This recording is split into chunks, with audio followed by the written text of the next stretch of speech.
bukankah pria yang berjenggot itu ya Lur, itu soulmate-nya Bapak Rudiono itu loh, yo toh. Si Pramuka kok iso teko ning gone Mas Pegi iki. Wih, ono opo iki? Kalau masih ada yang kedapatan, pejabatnya saya copot. Saya tidak peduli apa itu Kapolres, apakah itu Direktur, apakah itu Kapolda, saya copot. Yang nggak sanggup, angkat tangan. Propam, saya minta turun dan awasi. Ada orang-orang yang terdekat Pak Rudiana nih, lagi belusukan. Kemarin belusukan ke rumahnya Peggy Setiawan, mencari-cari ini. Awas, hati-hati, nanti ada yang dicekrek, motor siapa aja yang ada di situ nanti dipoto. Ya, awas ini. Ya, kalau bisa rakyat jelata juga harus pakai CCTV nih. Sekarang saya kesini tuh sebenarnya mau minta respon keluarga Peggy dan Peggy sendiri terhadap Egy Ripra ini. Aneh, rumah Peggy Setiawan secara tiba-tiba didatangi oleh salah satu anggota geng motor untuk mengklarifikasi pada pihak Peggy agar publik tidak menyalahkan Egy Ripra sebagai pelaku kasus Vina. Yang membuat janggal, orang tersebut diduga memiliki kedekatan dengan Ibtu Rudiana. Netizen mencurigai kemungkinan ada niat tersembunyi yang mungkin bisa membahayakan keselamatan Peggy Setiawan kuli bangunan. Sekarang saya kesini tuh sebenarnya mau minta respon keluarga Peggy dan Peggy sendiri terhadap Egy Ripra ini.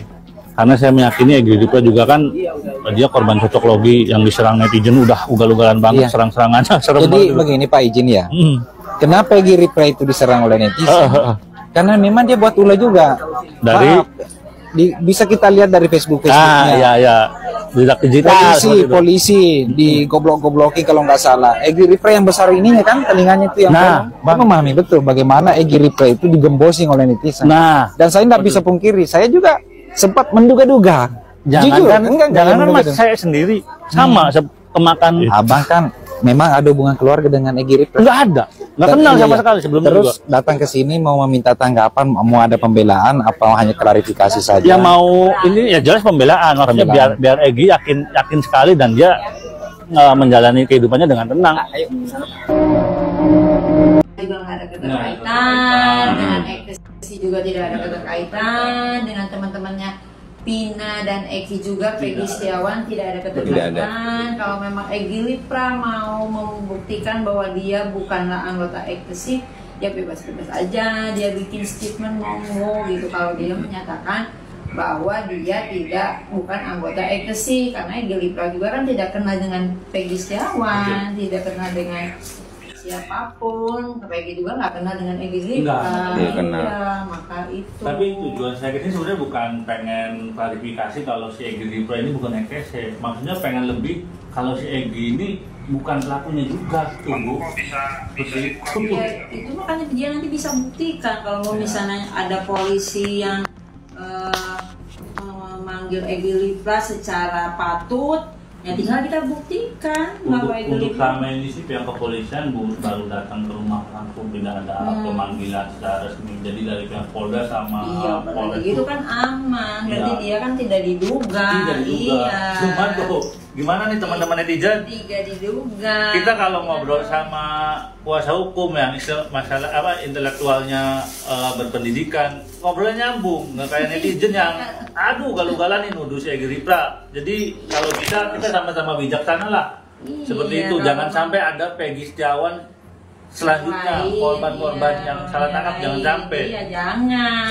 Makanya kan biar polisi itu kemarin kenapa kita pra-peradilan, kita membuktikan bahwa Peggy Setiawan bukan pelakunya, agar polisi itu lebih berhati-hati, tidak main tangkap, kan seperti itu harus dilakukan.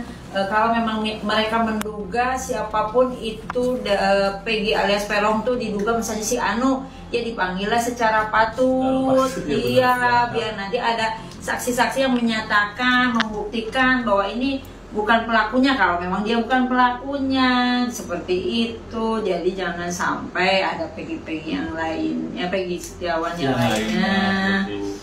Ya, jadi ngasarnya kayak ke Peggy Cianjur juga seperti itu kan, jadi melebar kemana-mana Bu. Ya itu kan namanya Dibilang sama, maksudnya sebagai anak bupati sampai seperti itu ya, kan. tinggal dibuktikan aja ya. Udah tes DNA lah, udah dibantu sama Kang Deddy Mulyadi, Masya Allah Kang Deddy Mulyadi. Dan alhamdulillah sudah ada dibantu sama Kang Deddy bahwa bisa membuktikan. Iya.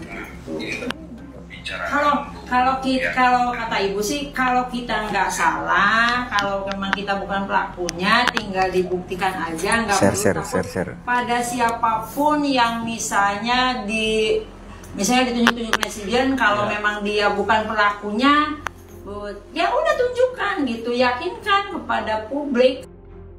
Diketahui, orang yang diduga anggota geng motor tersebut juga pernah berbohong pada saat di podcast Deddy Mulyadi.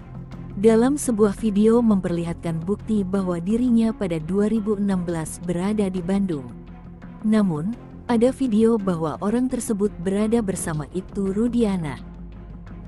Mantan Wakapolri mengungkap, pembebasan Peggy memang bisa membuat ancaman yang cukup serius bagi institusi Polri, karena bisa membongkar semua rahasia yang selama ini menjadi rekayasa dari para penyidik. Itu 2016 itu? Oh, kalau saya 2016 posisi ada di Bandung, Mbak, tinggal di Bandung. Dibebaskan oleh sidang pra-peradilan. Kalau saya melihat ini bisa seperti teori efek domino tadi. Jadi satu kena jatuh semua, kira-kira seperti itu. Jadi ini menarik karena ada beberapa terpidana yang sudah melalui proses PK dan sampai gerasi. Tapi kita tahu bahwa di Indonesia ini gerasi juga pertama minta maaf. Tapi orang biasanya merasakan saya tidak salah, ya udah nggak apa-apa, saya minta maaf, yang penting gerasi gitu. Tapi ya begitu ada kejadian seperti ini, mungkin suatu saat perlu ada perbaikan tentang undang-undang gerasi. Bagaimana gerasi yang sebaiknya dilakukan seperti itu. Jadi harus ada tim sebelum diputuskan gerasi untuk melihat kasus ini secara utuh seperti ini. Oke, sebelum masuk ke aturan itu Pak Ugro, artinya dengan Peggy bebas ini apakah potensinya besar juga untuk 7 terpidana lain bebas atau seperti apa? Sangat kemungkinan besar sekali bisa bebas. Oke, termasuk Peggy juga mengalami kekerasan yang sama ketika diperiksa di Polda Jawa Barat ya? Bisa pakai mikrofon lagi? Ya benar. Saya waktu awal penangkapan di penyidik itu sempat dipukul. Dan ada juga diinjak kaki bagian ini, paha. Dan ada juga pas terakhir, pas sebelum sudah ibu keluar sama mama, dikam sama kresek warna hitam. Oke. Itu berapa kan Anda di Polda kan lebih dari 20 hari ya? Ya. Itu berapa hari Anda mengalami penyiksaan seperti itu, Peggy? Waktu pertama waktu masuk itu juga baru sebentar sih alhamdulillah. Peggy kan ketika itu ditangkap oleh aparat Polda Jawa Barat ketika sore hari kan? Mau maghrib. Ya. Jadi habis itu langsung dibawa ke Polda Jabar dan langsung di BAP? Enggak, itu dimasuk dulu ke Polsek Bojong Luar Kaler. Oh, ke Polsek dulu baru dibawa ke Polda? Ya, ke Polsek langsung duduk mata pakai lakban, bawa langsung ke Polda.